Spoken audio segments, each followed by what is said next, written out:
Kwa mujibu wa sheria ya usajili na usimamizi wa bodi za wadhamini sura ile ya 318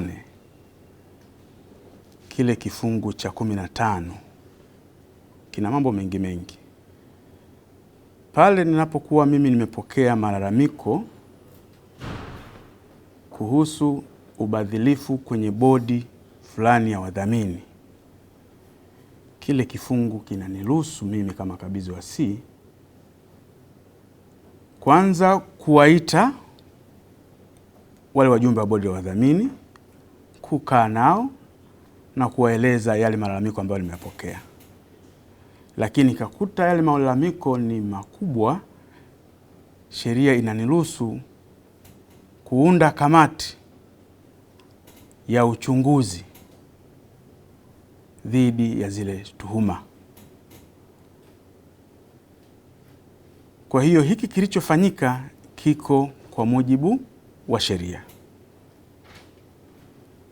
Lakini vile vile sheria hii inanipa mamlaka, baada ya kuwa nimepokea ile taarifa ya uchunguzi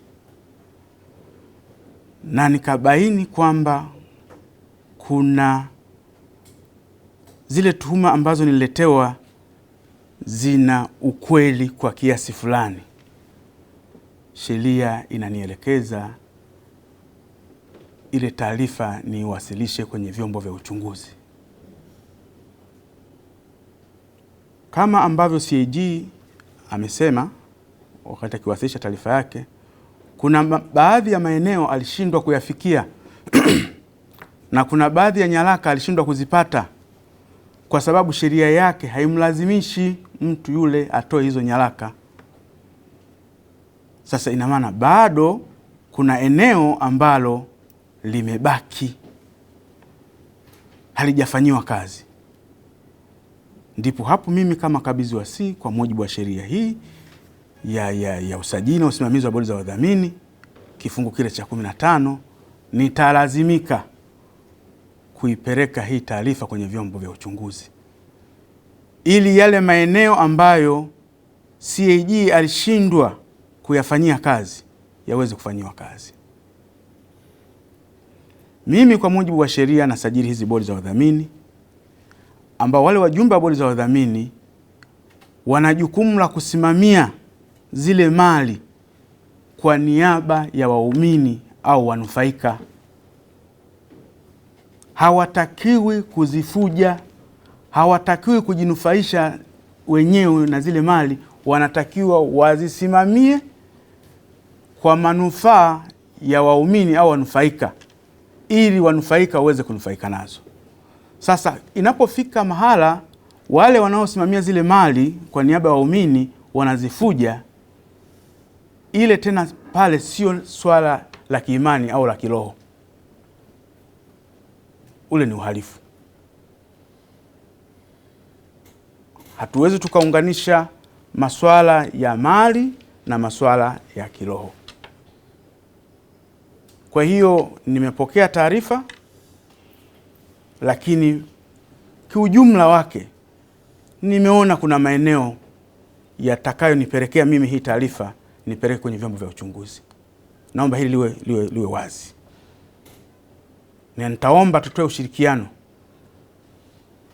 kwa sababu lile lilofanyika kule, kama mtu amekula fedha, sio swala la kiimani, ule ni ubadhirifu. Na mimi kama mkabizi wa C natakiwa nisimamie ili ubadhirifu usitokee kwenye hizo bodi za wadhamini. Ndio jukumu langu. Ukija kwenye ishu ya ambayo hata msaidizi wa KM kaiongelea, hata kwenye ripoti imeongelewa, lakini hata sisi kabla tuliwahi kuifanyia kazi tuliona ya kwamba viongozi kuwa wajumbe wa bodi.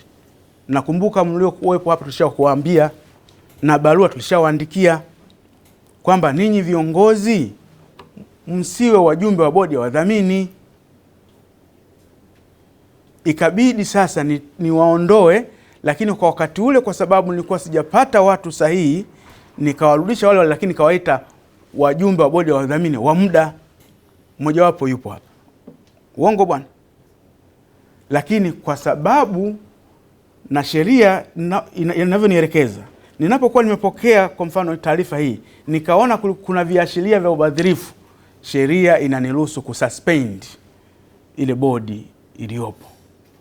Kwa maana hiyo, kwa kupitia kikao hiki, pamoja na kwamba taarifa nimeipokea, nitaenda kuisoma zaidi, lakini kwa kupitia kikao hiki, ile bodi ya muda niliyounda wakati ule nimeisuspend. Na nitaomba, nimeambiwa kuna uongozi mwingine mpya wa kanisa, nitaomba ndani ya siku 7 mniletee mapendekezo, majina 10 ambayo mimi nitayafanyia kazi, ili niunde bodi ya muda ambayo itasimamia mali za kanisa, wakati kanisa mkifanya utaratibu wa kuwachagua wajumbe wa kudumu. Hili naomba viongozi wa kanisa.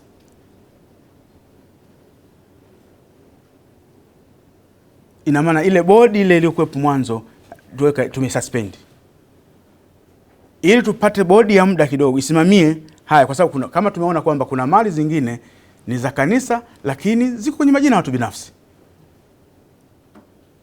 na bodi ilikuwepo.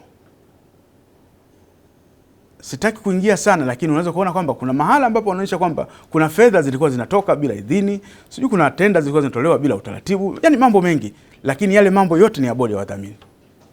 Ndio walikuwa wanatakiwa wasimamie, ambalo ndio eneo ambalo mimi nasimamia mimi. Kwa hiyo niwaombe viongozi wa kanisa, ndani ya siku 7 mniletee majina 10 mnayopendekeza, lakini sheria inanipa mimi mamlaka ya kuunda kamati ya muda ya kusimamia taasisi pale ile bodi ya wadhamini inapokuwa imemisbehave. Kwa hiyo naweza nikamteua mtu yoyote yule, lakini busara inanielekeza kwa nini nimtoe nje mtu wa kanisa. Kwa hiyo niombe viongozi mnisaidie majina 10. Alafu miongoni majina 10 mimi nitateua wajumbe wa muda ambao watasimamia mali za kanisa, wakati nyinyi mkifanya utaratibu wa kuwateua wajumbe wa kudumu.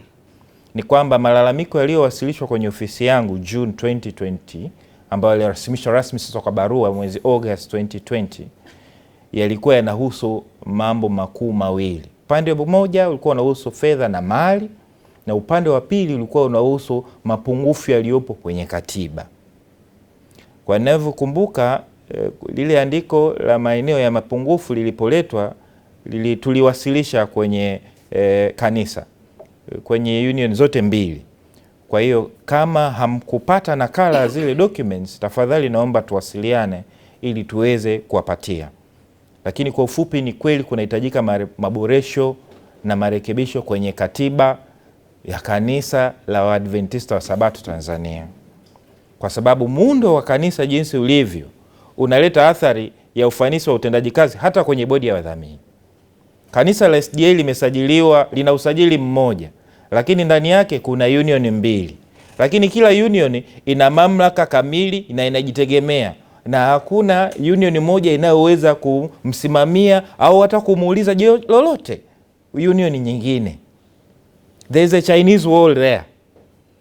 Na hata mabadiliko ya uongozi wanakuambia kwamba tuna miaka 2.5 viongozi wa kanisa la SDA watakuwa kutoka Ntuku, miaka 2.5 watatoka Stum. Lakini ukija kuangalia kwenye katiba unajiuliza, hii change over ya executive committee imepata authorization kutoka kwenye mkutano mkuu? Jibu linakuja kuwa ni hapana, bali ulikuwa ni utaratibu ambao ulikuwa umewekwa. Sasa hata kwenye bodi ya wadhamini mwenzangu atakuja kuzungumzia, lakini malalamiko ambayo yaliletwa ikawa inaonekana mingine kama ana crossover hivi, lakini ukitaka kwenda kufanya ukaguzi kule ndio unakuta changamoto ambao wakaguzi waliface kule Ntuku. Sasa taarifa hatukuzipata. Kwa sababu malalamiko yalileta mwanzoni yalikuwa yanaonekana yanaigusa Stum peke yake, kumbe mengine yalikuwa yamespill over kwenye Ntuku. Sasa kutokana na haya na mambo mengine mengi ambayo tutakuja kuyaweka kwenye maandishi, tunaona kuna haja mfanye maboresho au marekebisho ya katiba yenu, na ni vizuri kafanyika haraka ili kuweza kurudisha hali ya kanisa kwenye utulivu na ufanisi katika utendaji kazi. Na najua kuna maboresho mengi ambayo yalifanyika hapa katikati ya kuanzisha fields, ni jambo jema, lakini unfortunately lilifanyika in defiance ya maelekezo ambayo tulitoa. Nia na dhumuni letu lilikuwa ni jema. Kwa hiyo ninaona zile structures ambazo zimeongezwa lazima na zenyewe ziwe reflected kwenye katiba. Otherwise vyote hivi vinakosa uhalali wa kisheria. Jambo la pili ambalo ningependa kulizungumzia ambalo kwa siku ya leo limezungumzwa hapa kidogo ni masuala misingi ya utawala bora. Naona sehemu nyingi limetajwa transparency, hakuna minutes, hakuna taarifa iliyokuwa imetolewa, nyaraka hazitolewi.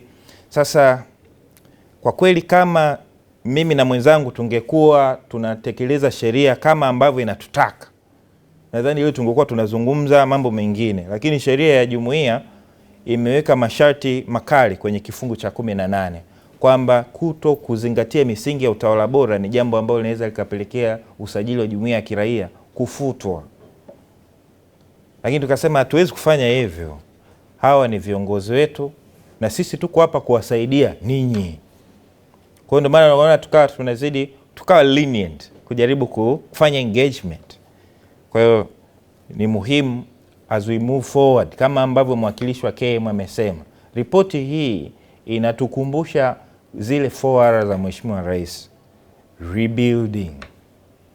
Kwa hiyo kwenye siku zijazo ni matumaini yangu kwamba rebuilding itakuwa in practice na reconciliation pia. Kwenye masuala ya uongozi wa taasisi za dini hizi, sisi huwa tunawaambia viongozi kwamba migogoro tunayoiona kwenye taasisi za dini huwa inaanza kama manunguniko.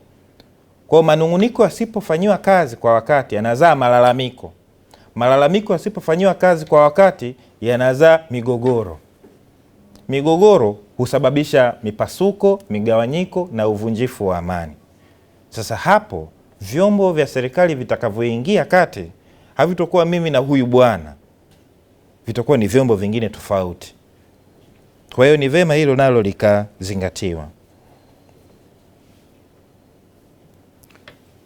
Tumepokea taarifa mabadiliko ya uongozi, lakini kwa sababu ile taarifa iliwasilishwa katika kipindi cha katikati cha huu mchakato wa ukaguzi, tukaona baada ya kupokea taarifa ya ukaguzi tutaidhinisha na kuthibitisha ya mabadiliko ya uongozi, ili sasa as we move forward tuweze kumove forward na viongozi wa kanisa ambao sasa wanatambuliwa, na uzuri wake baadhi tumeweza kuonana kwa uso.